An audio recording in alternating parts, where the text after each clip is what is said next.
first, Oh, under to the March executive 30th. order. Right. Yeah. Oh, Right. okay. That's not So I gonna think she happen. was trying to get us an extension, so I need to find out. So, Maybe she was supposed to be here today, so- and only administration and finance can give you dispensation to go beyond March 31st, under the executive order. That's why I said at the beginning, under the executive order, if a regulation hasn't been reviewed and revised and this process completed, it's supposed to go away March 31st. There's a sunset provision in the executive order. As far as I could tell, all state agencies are basically ignoring the particulars of the executive order, and they're doing their own thing. And it's like, don't worry, be happy, and it'll all be okay. But technically, it's March 31st. Does that mean it can be reviewed and declared okay as is? Well, no, because we're in the middle of that process. Or do we have, in other words, Regulations expire. Yeah, they're Yeah, gone. it's sunset. They erased your screen. The governor can do that. Unless it's So if- revised. So they think those are less. There's a bunch of us going, you know, I have to work with politicians going, this is gonna be really interesting. If it goes away, then the statute still exists. Right. And all these regs do is implement the statute. Yeah. Still have to stay. So we're not in horrible shape.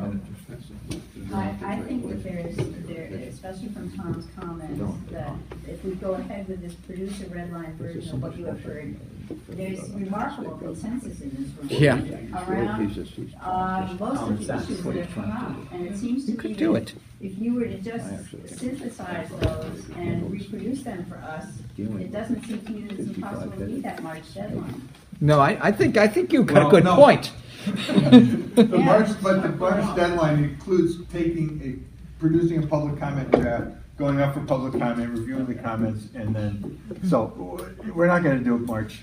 Tara needs to Whatever. do whatever needs to be done to get administration and finance the time for us not to have to rush. You're gonna have to step in politically if you want it fixed.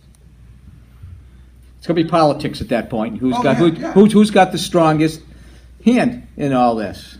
How about if we send you line by line comments on the Yeah. existing ones by mail, if people want to do such a thing, it's a bit of editing work, and then that would make it easier for you to synthesize a new draft, a new version, incorporating what people have found in the details of the regulation. Wouldn't it be easier if she would give us what she heard and things that go in? If you had to read all of our, you got line by line annotations. Better that you propose what you think you've heard and then look for the comment. But there are things in there that people have said need to be changed, but we can talk about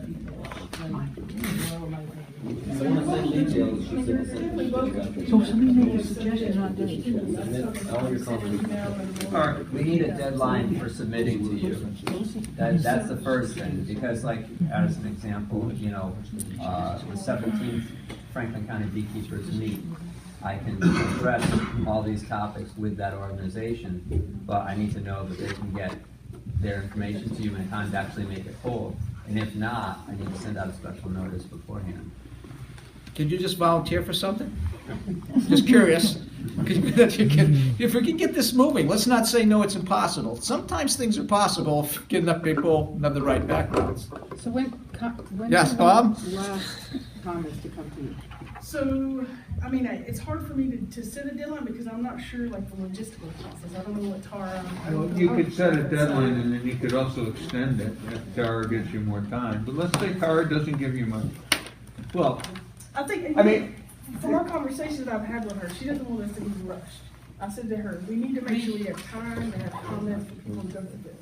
And she said, well, let's don't rush it. We want to make sure that people have plenty of time. So we've been very upfront with each other about needing this to be something that's open, that people have public comment on, and that we take this, serious. We go through and do a good job. There's no point. We shouldn't have outdated regulations next year. You know what I mean? We should be able to have something that's living that can be a little bit more sustainable than what we currently have. So I just don't know the specifics, unfortunately, guys, in this meeting. can you send an email around them? I Was it can, deadline? yeah. All right. So as soon as I get Okay. Here's another thought. All right. Even if the regs go away March 31st, Ken and Anita, they're still going to do what they're doing.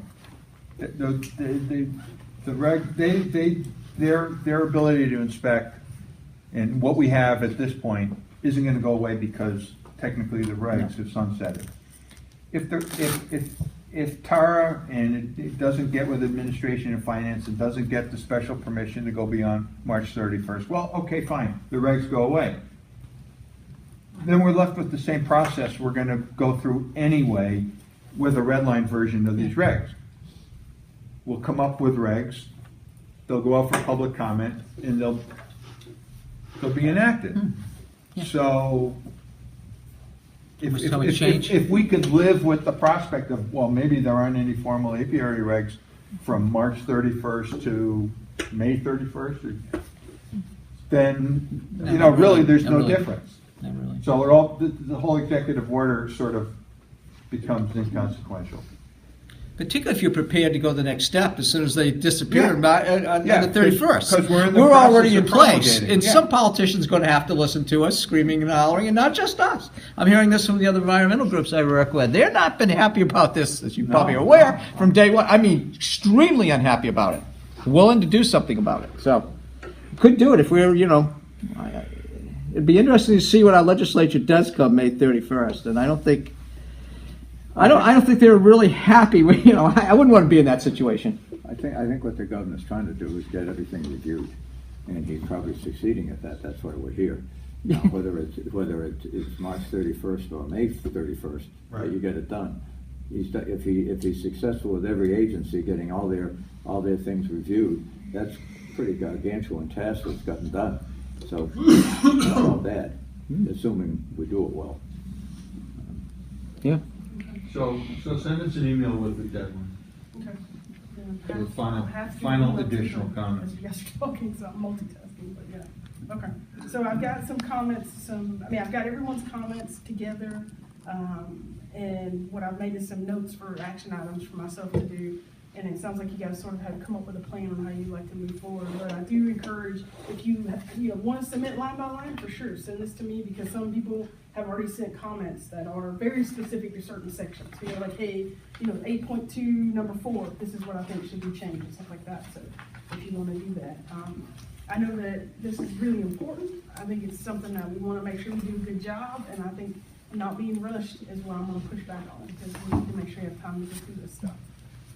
So, yeah, and I want to make sure if you didn't have a chance to speak today and you wanted to, we want to capture those comments. If you want to come to the next meeting and you want to hold them until then, or if you want to send me an email with what your comments were, feel free to do that. So, yeah. I got one last question. Early on, someone brought up oxalic acid. I did. What is the process for getting that? It should be in Do place this? at the next pesticide board meeting, which I think is around the 24th of May. They meet about every 2 months. I've spoken to them. I've spoken to the people at Brushy. We should have it then, and if it's approved, then. I don't think there's any waiting period as soon as they approve it. I've already made point that will I be allowed to speak at that meeting, and it's been clear that I will be able to speak if I think I need to, if there's any questions amongst other members of the pesticide board. So that's completely outside of this process. That's nothing new. But it's a process. She wanted to talk about disease prevention. It's a leading thing about. How else are you going to, as a regular beekeeper, how else are you going to control the mites? Let's face it. It's the number one product used in Massachusetts, in the United States, and worldwide. Have I said enough? So oxalic acid, materials have been, the department have received the application, have received the check, everything's in place. It's on the pesticide board meeting for March, so it's on for this month. The goal is to have it approved for April use. When's the date of very, that very meeting? close, I'm yes. sorry, Kim, when is the date of that meeting? I'd have to look. I don't know if it's come out yet. I've been watching too. I'm on the mail. I will be there that day. There's no doubt. I think somebody said something about the 24th even. Does that ring? It's the 17th and 24th. I can look and see when the.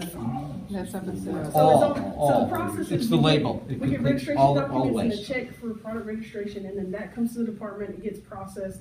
Then, if it's a new product, which is what oxalic acid is in new Yes, chemical I agree. for it to be registered in the state. It has to go through the toxicologist to review the literature to make sure that it's necessary and what the risks are to having these products registered.